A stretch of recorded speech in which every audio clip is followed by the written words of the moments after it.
muchas gracias a todos los que nos están acompañando para compartir estos temas que realmente pues es el resultado de una investigación de muchos años que me resulta apasionante y como ustedes ven a Álvaro también desde la perspectiva de la astrología. Y esta noche, pues no quería dejar pasar el tema del poder de lo femenino sin hablar de las musas. Eh, Vamos a verlo un poco diferente a como hemos trabajado las otras charlas. Vamos a ver son las características de estos personajes y la pregunta que va a quedar en el aire, es una pregunta que va a quedar sin respuesta, es ¿por qué son personajes femeninos? Podemos darle muchas explicaciones y podemos volver a la esencia del título de esta colección de charlas, que es el poder de lo femenino, que va a tener que ver con la creación, con la inspiración, con la generación de nuevos espacios en este contexto de las musas. Van a ser del pensamiento, del canto, del recuerdo, del habla, es decir, de la poesía en sí misma. Entonces, las musas son las inspiradoras del arte y de las ciencias. Estos personajes, que son originalmente 9, son unos seres bellísimos que podemos encontrar en diferentes relatos, principalmente de Hesíodo. Entonces, para hablar de las musas, tenemos que referirnos al padre de los dioses, que es Zeus, y a una de las relaciones que tuvo con Mnemosine. Mnemosine es la memoria. Y este personaje de la memoria es un personaje muy particular porque tiene que ver con el trabajo arduo, con el trabajo constante, con la repetición. Cuando memorizamos algo, cuando lo interiorizamos, es porque lo repetimos una y otra vez. Entonces, aquí hay algo que vale la pena rescatar, y es que lo que los antiguos griegos consideraban, digamos, la inspiración, no era solamente porque tuviera esa parte, ese impulso divino dado por las musas, sino que también tenían la repetición. Entonces, el papá de las musas es Zeus, que él da todo su impulso divino, y la mamá es Mnemosine, la memoria. La memoria está asociada a la repetición. En algunas versiones, Mnemosine va a ser inmortal, en otras es como si fuera mortal, o por lo menos no es tan claro, pero de todos modos sabemos que el culto a las musas está desde la época de la Grecia arcaica y estaban muy relacionadas con las ninfas, estos espíritus de la naturaleza, de las aguas, de los bosques, que van a estar en las fuentes. Entonces va a haber una relación entre las ninfas y las musas, y ambas eran adoradas como algo vital de la naturaleza, como unos seres vitales de la naturaleza. Finalmente, alrededor de los siglos octavo a séptimo antes de Cristo, entonces se van a definir, por decirlo así, los personajes de las 9 musas, si bien posteriormente, a lo largo del periodo helenístico, se van a ir aumentando el número de las musas. De las que vamos a hablar hoy son de las 9 originales.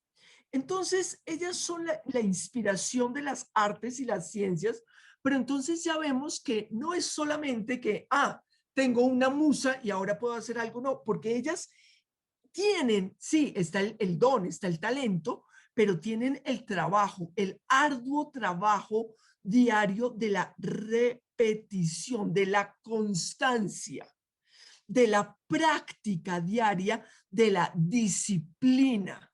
Estos son conceptos muy interesantes porque quiere decir que no lo entendían los griegos simplemente como un talento dado, sino algo que había que ejercitar, que practicar diariamente para poder llevarlo a su máximo esplendor.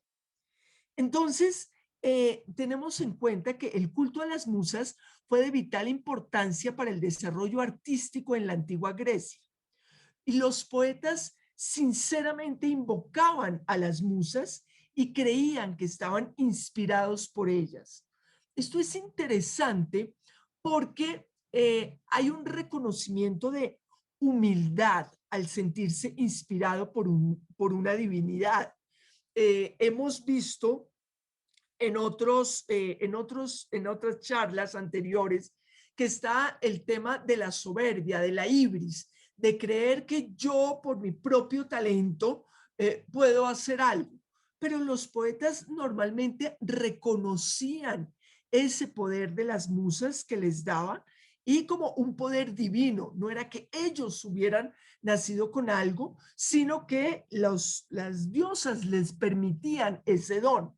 Eso lo encontramos en otras tradiciones también, digamos, al norte de Europa, entre celtas y nórdicos, con la tradición del bardo que bebe el hidromiel para inspirarse, ¿sí? O sea, proviene de los dioses este importante talento. Y como vamos a ver, el culto a estas musas era incluso más antiguo a cuando las comienza a hablar Hesíodo, el siglo octavo, más o menos, o séptimo antes de Cristo, venía de mucho antes. Y eran muy importantes porque ellas son las que van a mantener viva una tradición oral. Antes de la escritura, la tradición oral era fundamental para la identidad y la cultura y la permanencia del conocimiento de la historia de los pueblos. Entonces, los personajes que cantan inspirados por los dioses, van a tener un carácter prácticamente sagrado, porque es la única manera de mantener la historia. Una historia, por supuesto, ensalzada, engrandecida, convertida en leyenda con elementos sobrenaturales, pero de todos modos es una historia que va a mantener la tradición y la identidad de un pueblo.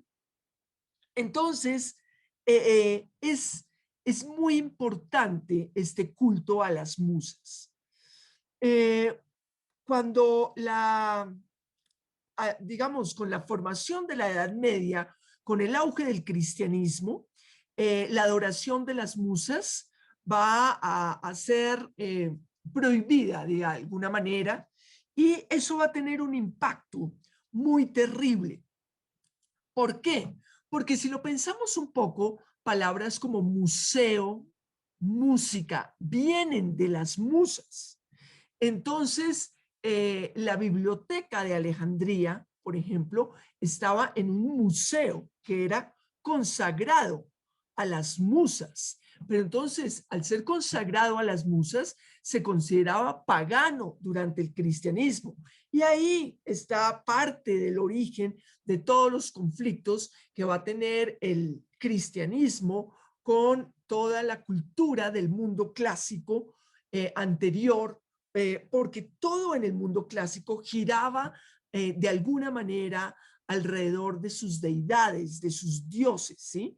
Tanto los deportes, los Juegos Olímpicos, que están consagrados a Zeus, como los museos, que están consagrados a las musas. Entonces, todo esto estaba imbricado con lo religioso. Entonces, cuando todo esto se va a prohibir, no es simplemente que se prohíban unas ceremonias que se practicaban una vez cada 8 días o cada 15 días, sino que es toda una forma de ver la vida, todo un estilo de vida el que va a verse bloqueado por el tema del cristianismo.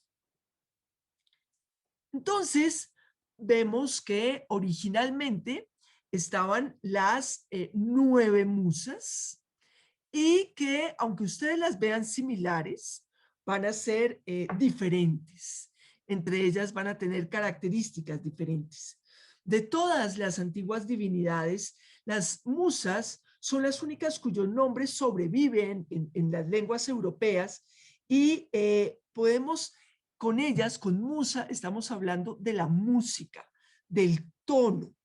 Nosotros decimos musa sin pensarlo mucho, ¿sí? Ya que casi que no nos damos cuenta que aquí yace la palabra música. La palabra música está relacionada con conjuro, con magia, con la capacidad de crear por medio de esa sonoridad. Entonces, música y el don de la musicalidad fue considerado un don dado por las diosas y en su nombre está.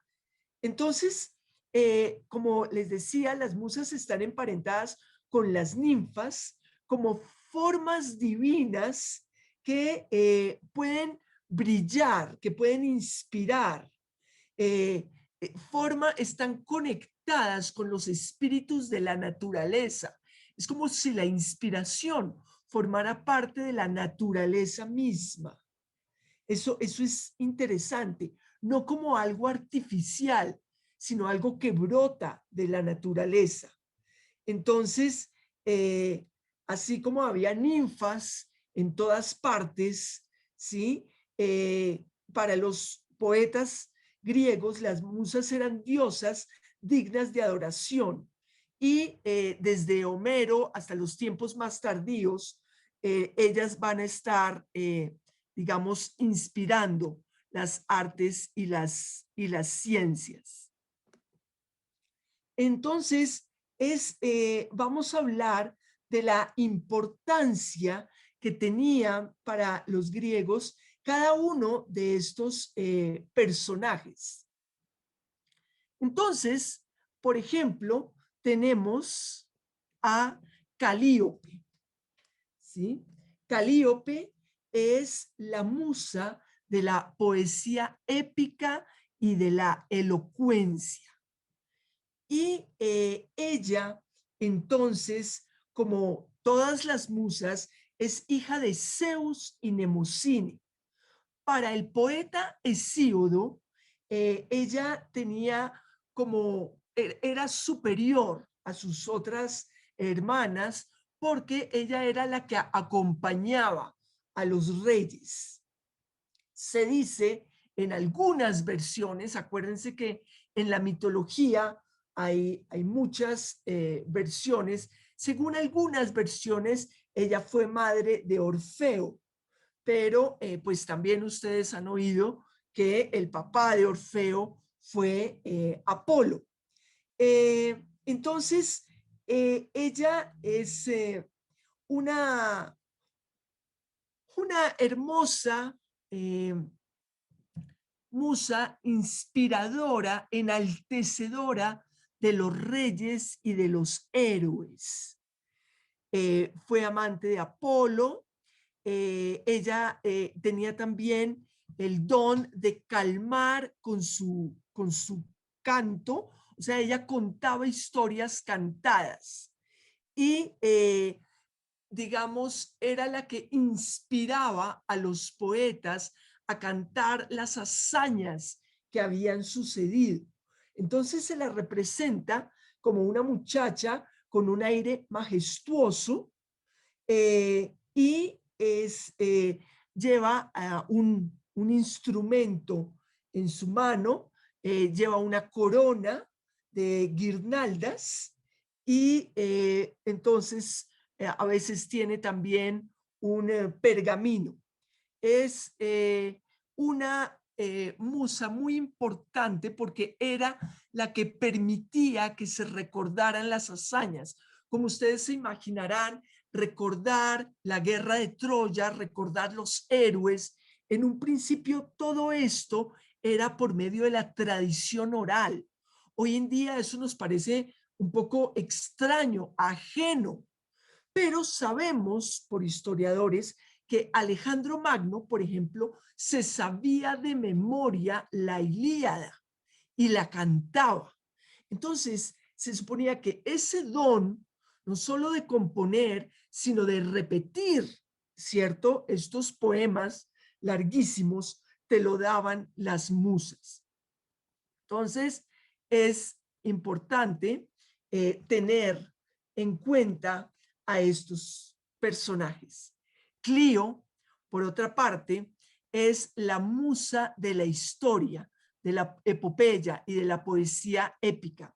Su función era mantener vivos los actos generosos y los triunfos. Se le representa usualmente con una trompeta y un libro abierto. Es una muchacha coronada con laureles. El laurel va a ser digamos, el árbol de Apolo.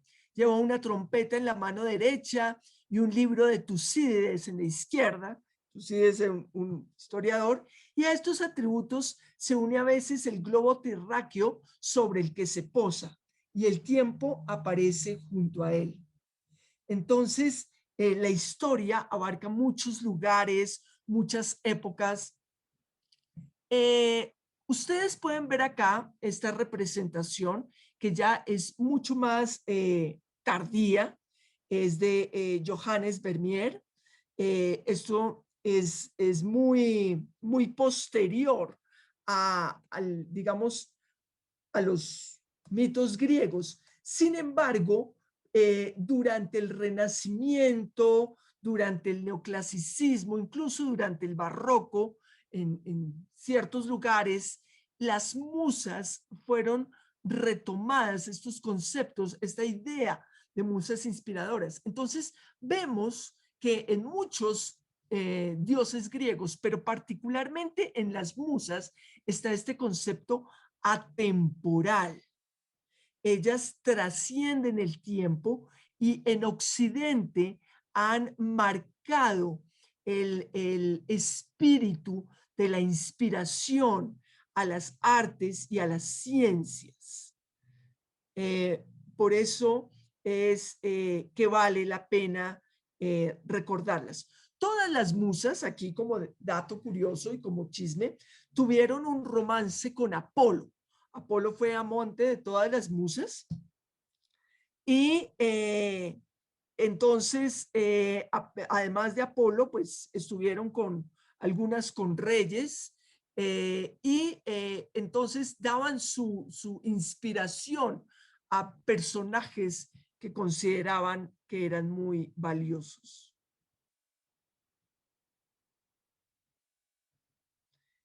Erato.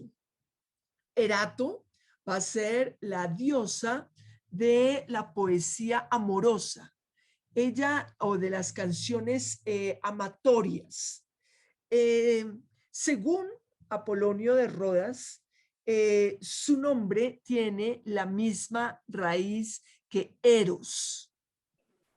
Desde el Renacimiento, porque estas, digamos, las musas han sido reinterpretadas muchas veces, desde el Renacimiento se la representa coronada con mirto, con rosas. Entonces ustedes ven acá que tiene una corona diferente a la de laurel que habíamos visto antes y que lleva una pequeña lira o una cítara en sus manos. Este es un instrumento que Hermes, el mensajero de los dioses, inventó. Hermes era un dios muy hábil. En otras iconografías se le puede representar también con una flecha similar a la que porta Eros, que es el sentimiento que ella inspira.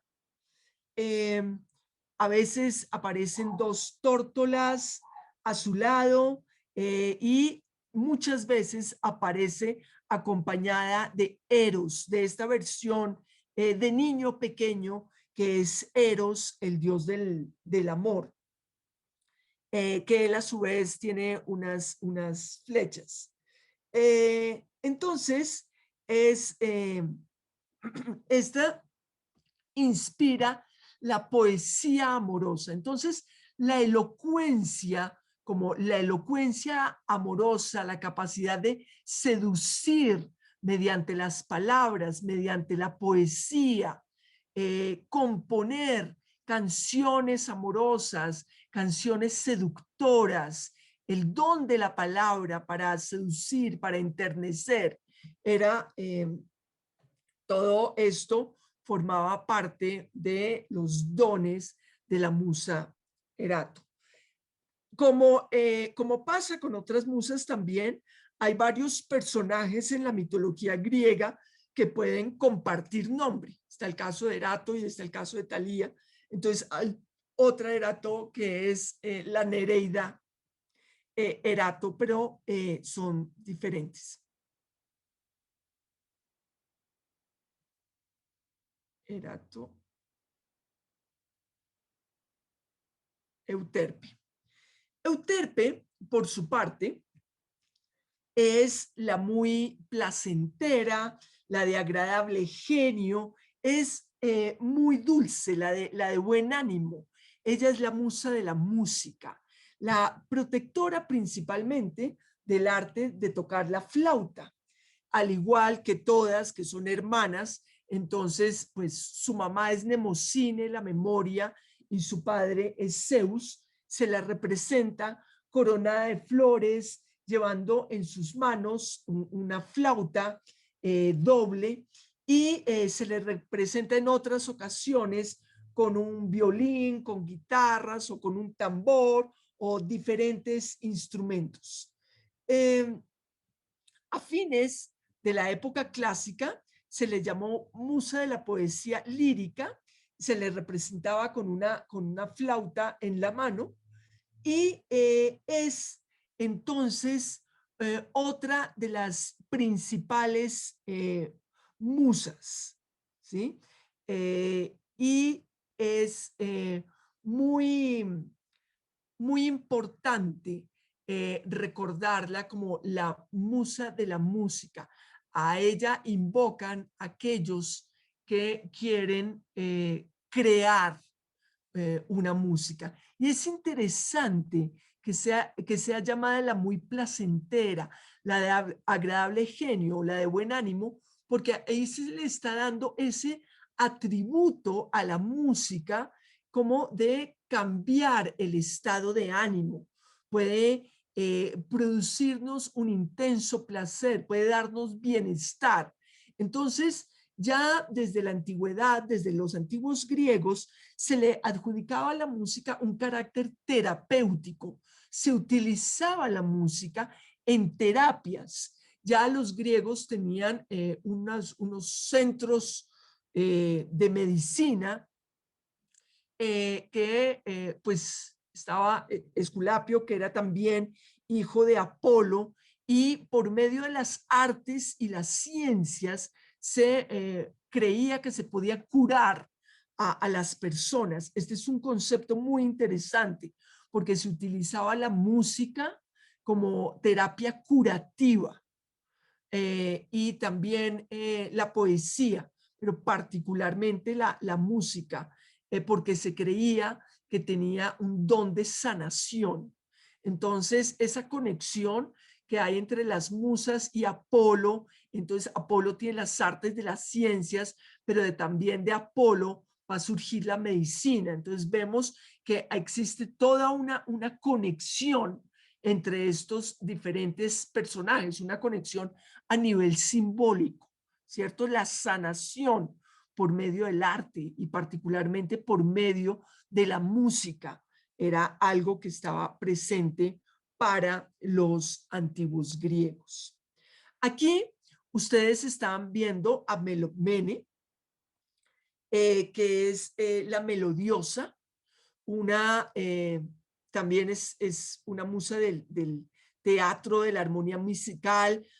Pasa a ser después una musa de la tragedia, de uno de los aspectos dramáticos que es la tragedia. Y siempre está vestida ¿cierto? De manera muy, muy elegante, y tiene una máscara trágica que posiblemente ustedes alcanzan a ver ahí. La tragedia tiene también un carácter sanatorio para los, sanador para los antiguos griegos, y era por medio de la catarsis, de la purificación.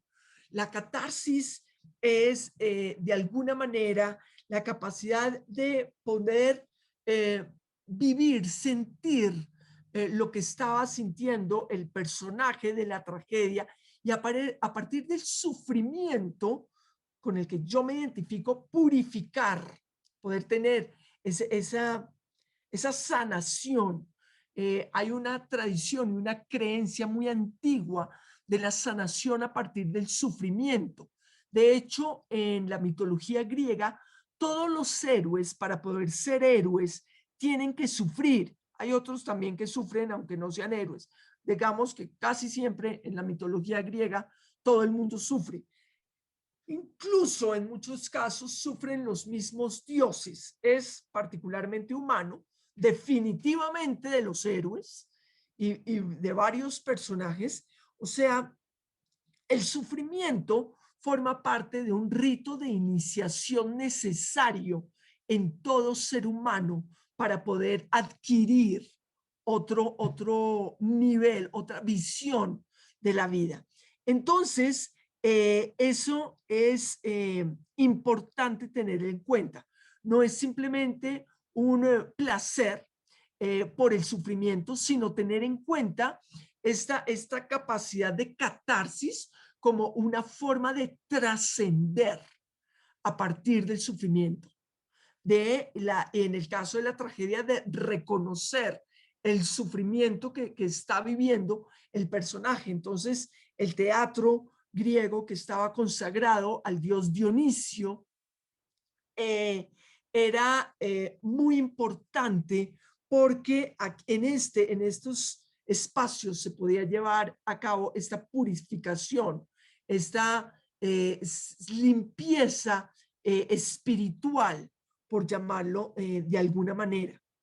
Eh, en cuanto a chismes personales de Pelopene, en algunos relatos aparece como madre de las sirenas, eh, y se dice que ella tenía, digamos, todas las riquezas que podía llegar ansiar a una mujer, una persona, pero que a pesar de todo no podía ser feliz. Entonces, ese tema del reconocimiento de la felicidad o del bienestar como un estado interno es algo que se explora mucho a través de la figura de Melopene.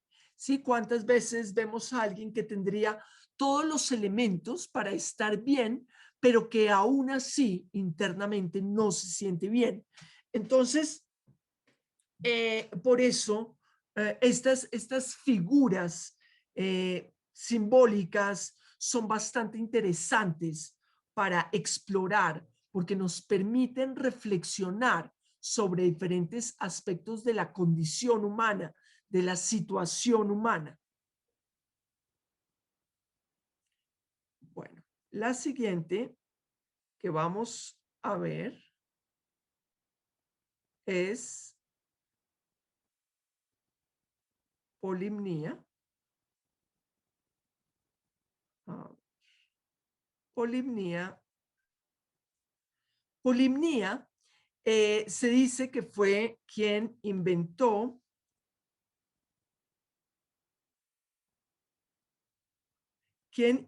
la lira, la armonía y la agricultura.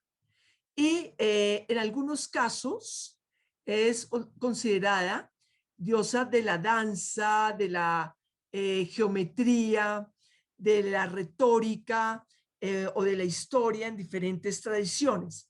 El, el, el punto acá es que es, digamos, la de muchos himnos, tiene varias interpretaciones eh, pero está asociada siempre a la armonía, a la música.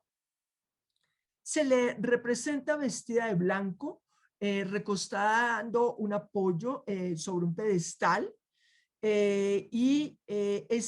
ella tiene un gran poder sobre la elocuencia, la capacidad de hablar bien y de convencer.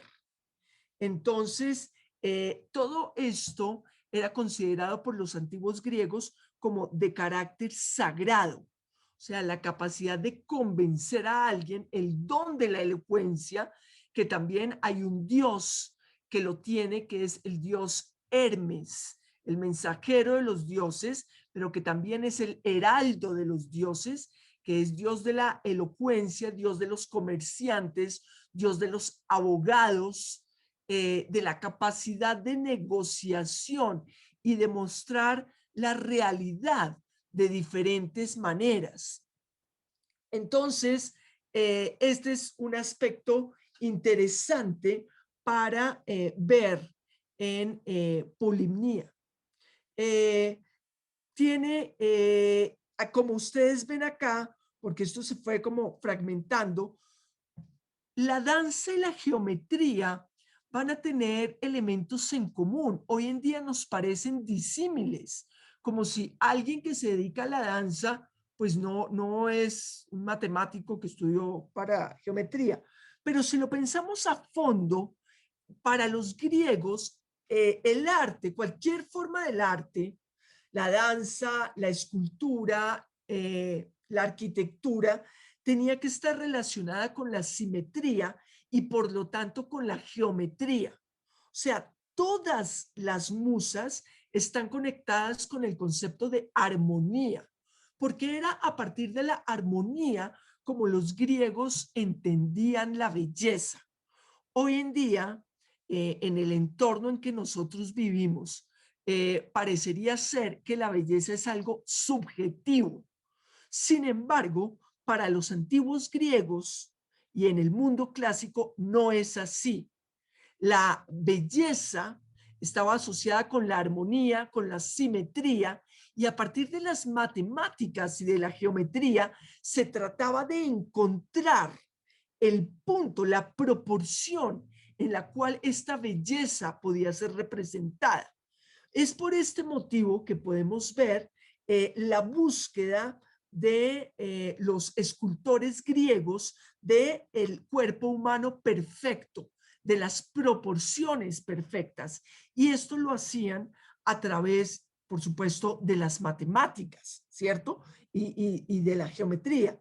De la misma manera era la danza y de la misma manera la música, la retórica. Entonces, todo lo que está asociado con la simetría, ya sea dentro de lo que hoy entendemos las matemáticas o las artes, que para los griegos formaban parte de lo mismo, que ese es uno de los puntos más interesantes de explorar. No es como hoy en día que hay unas personas que tienen un espíritu matemático y por lo tanto científico y otras que tienen un espíritu artístico. Entonces casi que se dicen, no, es que yo en el colegio era bueno para las humanidades, pero no para las matemáticas. En el mundo clásico de los griegos esto no era así. Todo formaba parte de lo mismo y estaba regido bajo el imperio de las musas. Entonces vemos que hay conceptos de arte y de ciencia que están absolutamente conectados. Eh, eso es, digamos, uno de los aspectos interesantes para resaltar de estos personajes. Bueno, aquí tenemos a Thalía. Thalía es otra de las musas del teatro. Thalía, entonces, es la que inspira la comedia y también es como musa de la poesía bucólica o pastoril. Era una divinidad de carácter rural, eh, y entonces es, digamos, de la comedia, de la poesía bucólica, es una de las, digamos, que residía, se decía que ella residía en unas nubes doradas que cubrían las cumbres sagradas del Párnaso, que era uno de los montes de Apolo, donde residían las musas, y cerca al Monte Olimpo en otras ocasiones, o al Helicón. Había unos montes sagrados en la antigua Grecia, no solamente el Olimpo, y ahí tenían su residencia particular diferentes divinidades. Y todas estas musas entretenían y se unían a los dioses olímpicos en sus fiestas y bebían ambrosía.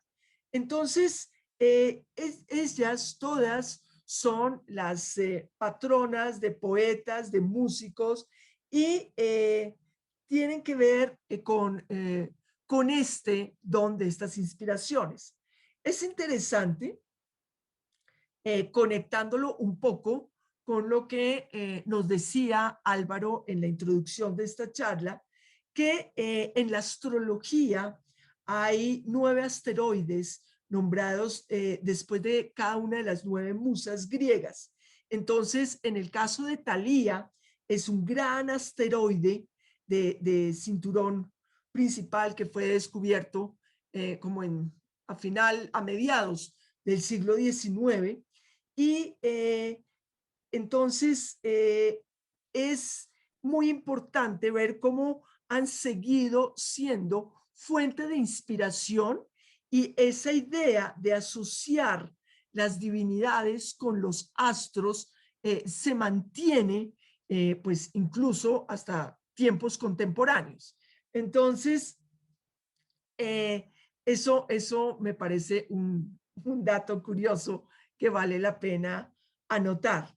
Eh, entonces, ella, al igual que las otras musas, Thalía, tenía el don de la profecía, y existía un manantial en el monte Párnaso que era sagrado para Thalía y para las otras musas, y de ese manantial de la montaña fluía entre dos rocas altas sobre la ciudad de Delfos, y había una piedra, además, con un hueco, de donde la Pitia, que es la sacerdotisa del templo de Apolo, bebía. Y de ahí sacaba su inspiración para poder hablar en el templo del oráculo de Apolo.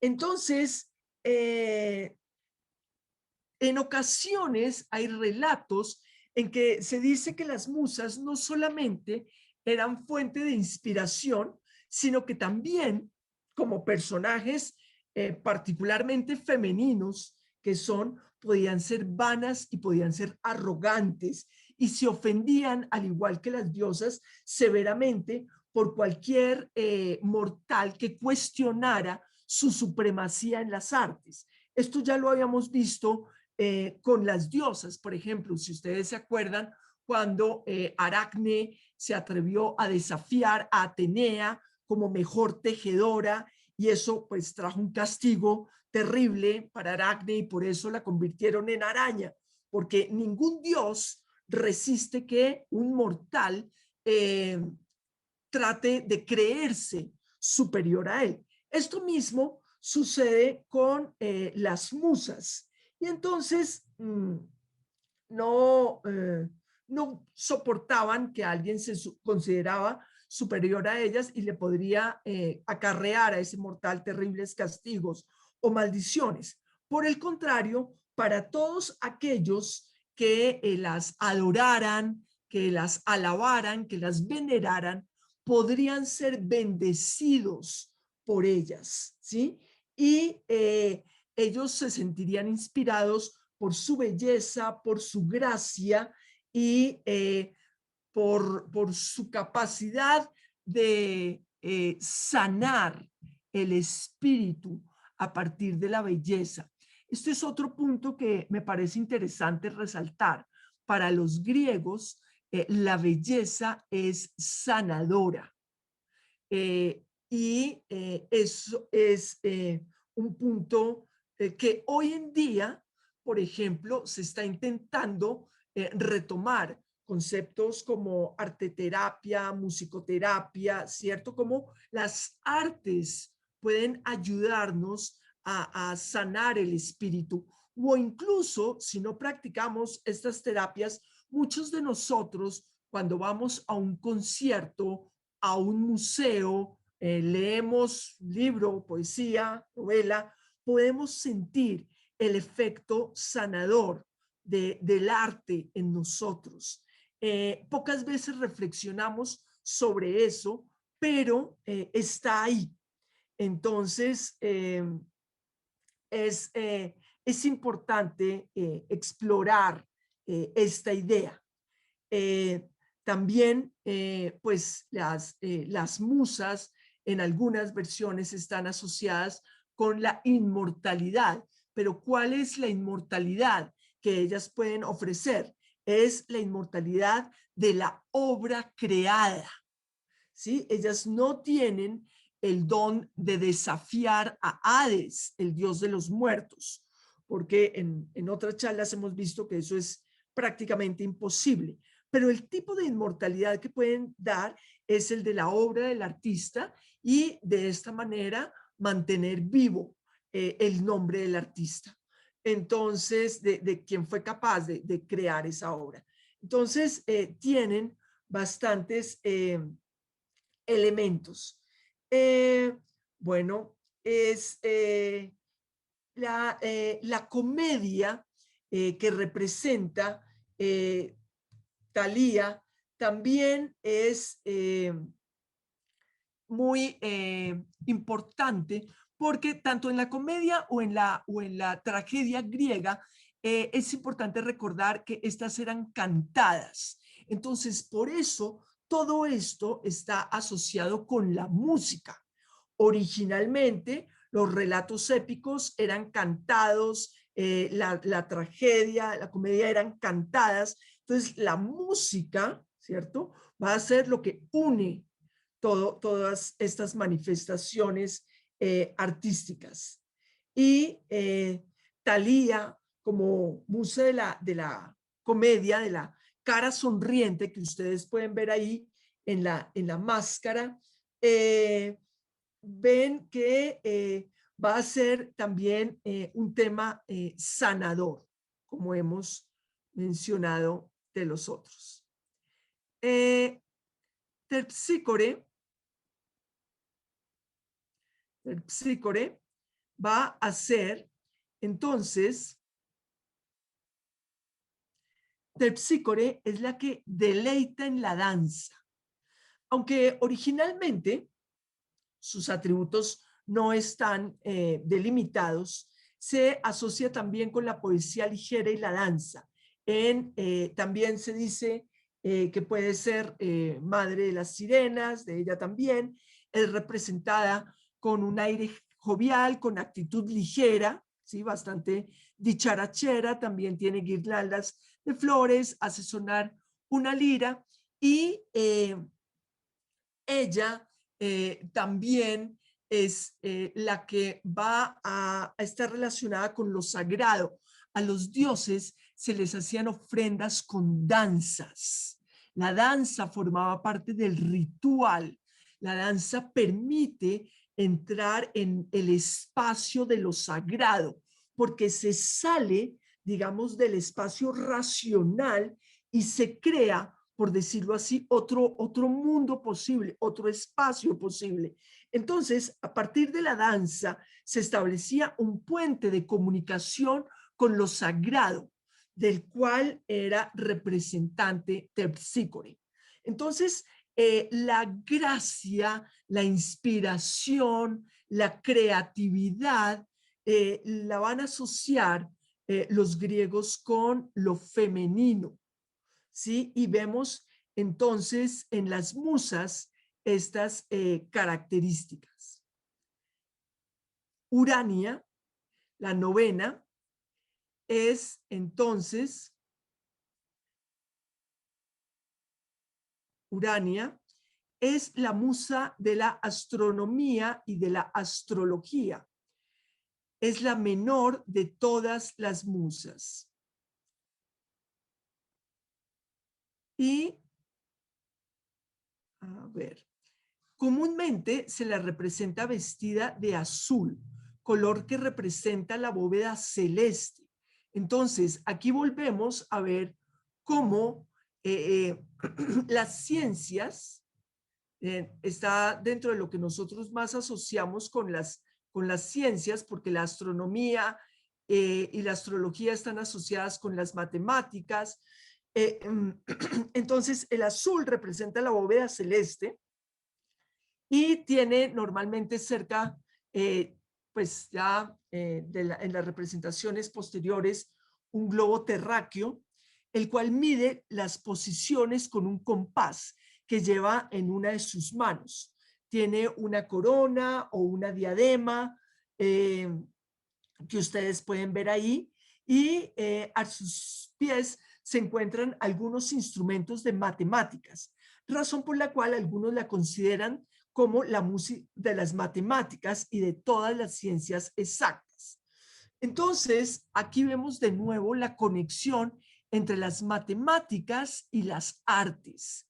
No eran separadas en la antigua Grecia, se unían, se conectaban, y la simetría, el concepto de la armonía, es lo que las va a unir a todas. Estas, entonces, son las musas, hijas de Apolo, el rey de los dioses, y Nemocine, la memoria. Estas son sus hijas, por lo menos son las primeras hijas, porque después, digamos, como les dije, en tiempos posteriores van a aparecer otras musas que van a ser también digamos, las que continúan con esto. Bueno, para cerrar estas charlas, me gustaría hacer un rápido repaso de las diosas de las que hablamos y conectarlas con estas que vimos hoy, que son las musas. Entonces, vimos en la primera sesión Artemisa, diosa de la sabiduría, de la estrategia militar, una diosa virgen, poderosa, protectora de las mujeres, una diosa que es también de la luna, de la noche, al ser diosa de la luna, y que tiene, que es una diosa autónoma y que se representa también, al ser diosa de la cacería, la capacidad de ver, ponerse, fijarse una meta, un proyecto y cumplirlo. Es una diosa que también puede ser absolutamente implacable contra los que no, digamos, no la respetan de la manera que ella quisiera. Atenea, por su parte, es la diosa de la sabiduría, de la estrategia militar, también es una diosa virgen, eh, y ella va a estar representada por la armadura. Ustedes la ven ahí, ella surgió de la cabeza de Zeus. Artemisa era hija de una de las amantes de Zeus y vio mucho sufrir a su madre por el hecho de ser amante y no esposa de Zeus. Entonces, por ese motivo, Artemisa decide que no quiere repetir la historia de su mamá y ella decide ser virgen. Atenea es virgen por otros motivos. Ella quiere ser absolutamente independiente, de hecho, nace adulta. Hestia es otra diosa virgen también, que es una diosa de el silencio, la quietud, la calma, la paz. Refleja mucho el concepto de la paz interior, De ella no se sabe mucho precisamente porque no tiene historias, no tiene conflictos, aunque se la veneraba muchísimo, era a la primera a la que se le hacía ofrendas en todos los sacrificios, en todos los rituales, incluso en los rituales que eran dedicados a otros dioses, se hacía el sacrificio, se le hacían honores a esta. Entonces tenemos estas tres diosas que vimos, que son diosas vírgenes. Por otra parte, vimos unas diosas un poco más vulnerables o familiares, que son Hera, Perséfone y Deméter. Hera, la esposa de Zeus, muy poderosa, muy inteligente, la más importante de las diosas del Olimpo, pero su gran debilidad son los celos. Ella muere de celos cada vez que Zeus está con otra diosa o con otra princesa, cosa que sucede muy a menudo.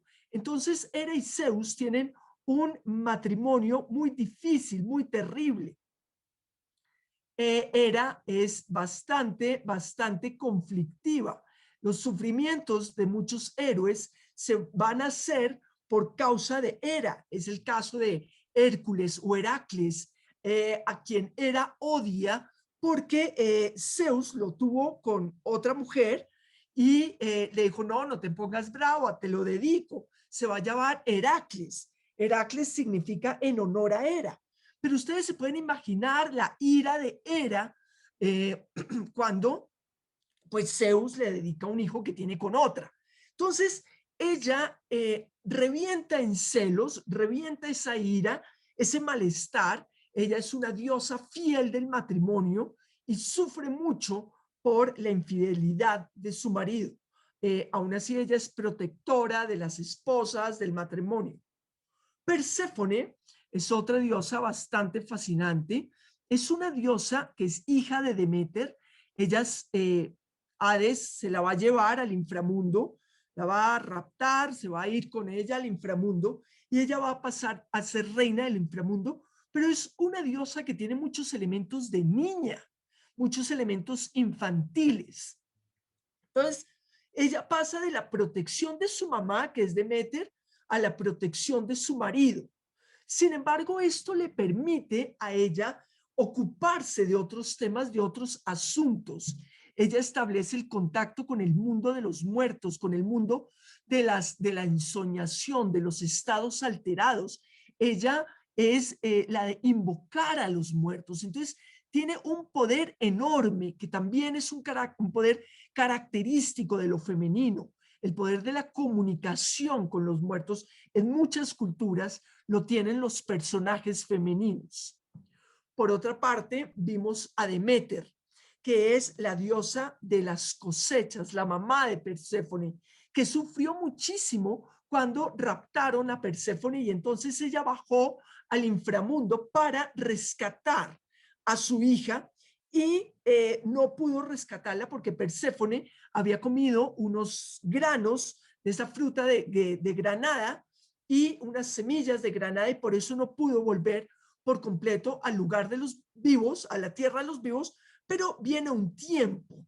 Entonces de ahí se forman las estaciones del tiempo en que Perséfone está en la tierra. Cuando no está en la tierra hay invierno, hay sequías, pero cuando está, Deméter es feliz y hay frutos, hay cosechas, hay vida.